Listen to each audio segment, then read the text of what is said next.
Welcome back to Dallas DIY. Today we're gonna have a little fun.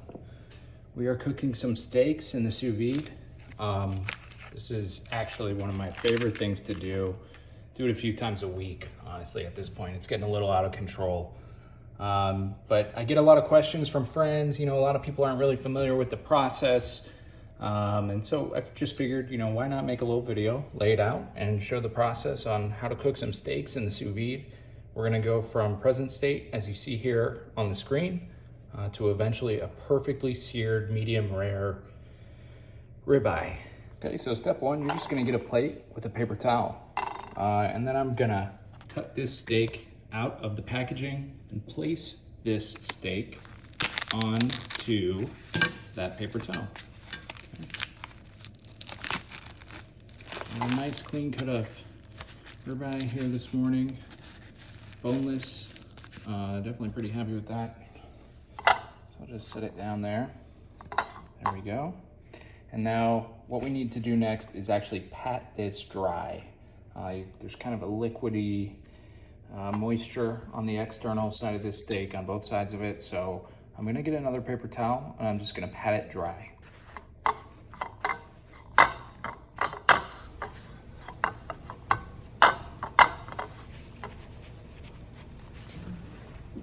See the moisture coming off.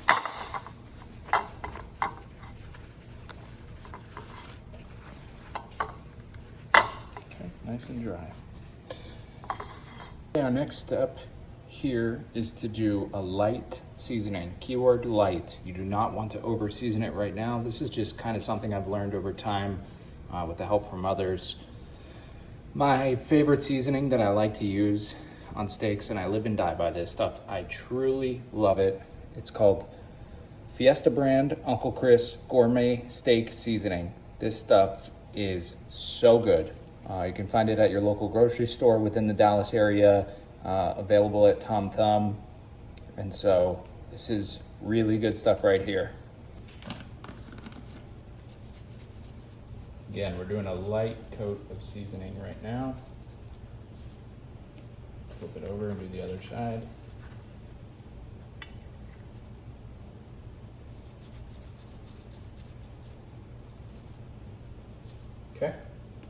Okay, our next step here is gonna be to vacuum seal the steak. I have a Potane Vacuum sealer. This was a gift. Really like this device, especially for sous vide. It's very helpful. So I'm gonna take my bag here. And based on the size of the steak itself, not that long, I'm gonna cut the bag and seal one side of it. A trick that I recently started doing after reading up on some steak forums was to double seal one of the sides. So just seal right now, not vacuuming. Okay. And do one more seal, just a slight adjustment. And the double seal essentially ensures that there's no leakage. No issues, and nothing coming out. The best possible thing you could do here is to vacuum seal it. This is possible to sous vide a steak within a large Ziploc bag, but really I find that I get the best results through a vacuum sealed bag. Okay, so now you can see I've got the steak here, lightly seasoned. Looks like the steak is gonna fit in there just right. Okay, got the steak in the bag. This side over here is open. This side is double sealed shut. I kind of get that right where I want it to, so this end is nice and smooth for the vacuum sealer. Place this on the lip. Get it as flat and unobstructed as possible. Bring down the sealer. Vacuum and seal.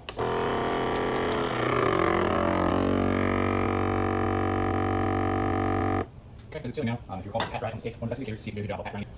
As I mentioned, I do a double seal, so I'm just going to do another little seal here. Try and get this right where I want it to.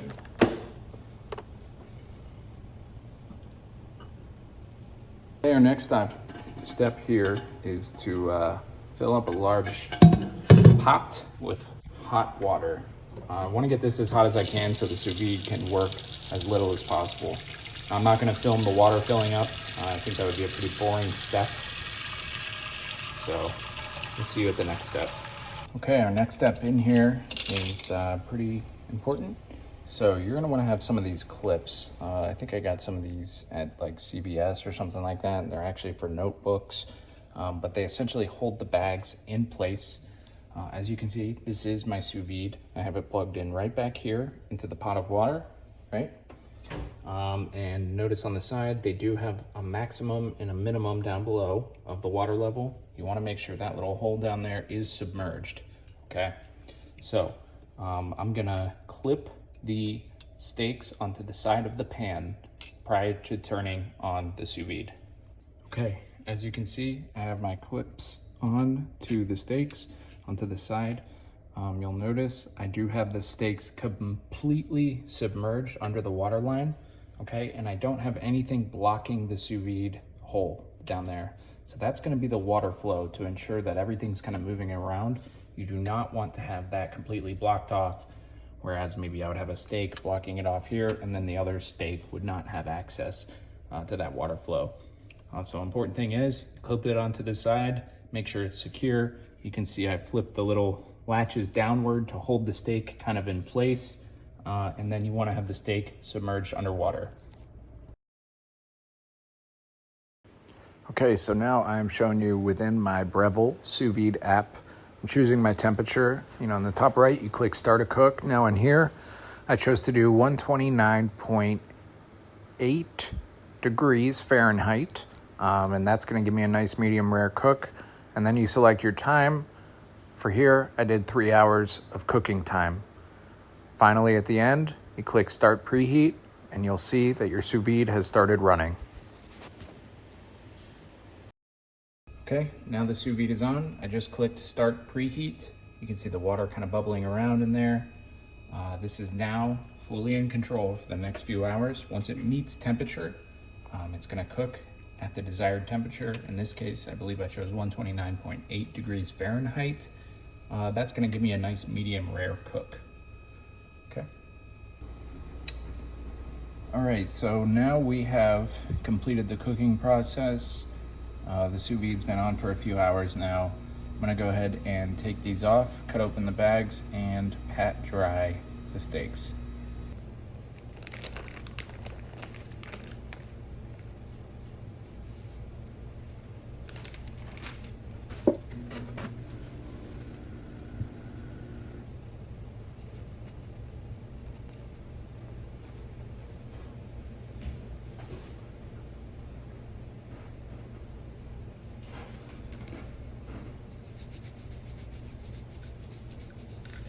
At this point here, you can definitely be a little more generous with the seasoning. Turn that over. And you really want to make sure it's patted pretty dry. Okay, now I'm going to let that sit for a couple of minutes and the seasoning will seep into the meats. Okay, so as I've gotten these steaks seasoned and they're drying now, my next step here is going to be a sear. I personally like to sear on a cast iron skillet. I've gotten this process pretty dialed in, so I'm familiar with it and I'm comfortable with it at this point. I will always use vegetable oil specifically because it has a high burn point, meaning it will not start smoking up until the temperature is very high. And then just a little bit of butter. So I'm going to mix that butter in here in a little bit. At the point of knowing when this is hot enough, this part is easy to mess up, but you want to make sure that the handle to the touch is hot. Cast iron skillets are good at obtaining and retaining heat and other high temperatures. And so once you get it up to temperature, let it sit for a second, keep it on. I normally put it on high.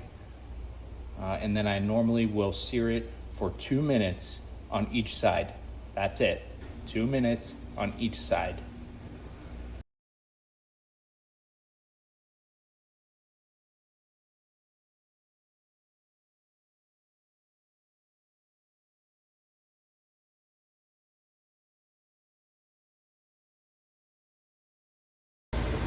Okay, after you complete the sear, it looks a little dark here, but just know that on the inside, we're probably looking pretty good based off the sous vide. Important step here is to let this sit for about 5 minutes before you cut into it. You want to ensure that we do not lose any of that flavor and that juice. Okay, so we've waited our 5 minutes. Now we're gonna cut in and see the results of this cook. I like to come in strips, long ways, like so. A lot of people might overthink this or think past it. The importance of having a nice sharp knife will go a long way in terms of making nice, easy, smooth cuts. And you can see I'm kind of cutting through this like it's butter. And that's all due to my knife. We have the inside of the steak. The sous vide is known for pink from edge to edge. So very excited about this. Looks like it turned out really well.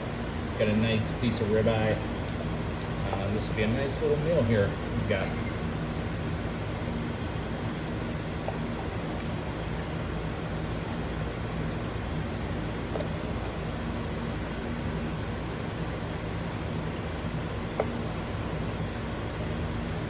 Great looking steak. I'm gonna put some salt on there, and we're gonna be in really good shape. You know, I've had some people tell me that cooking with a sous vide almost is like cheating because it is perfect every time. A perfectly golden brown crust, some blackening. Even this steak over here, you know, I was looking at the sear thinking, oh crap, maybe I overdid it. I just tasted this one. It is phenomenal. Just how I like it cooked. It's a perfect medium rare, flirting with medium. Put some salt on here. Just unbelievable.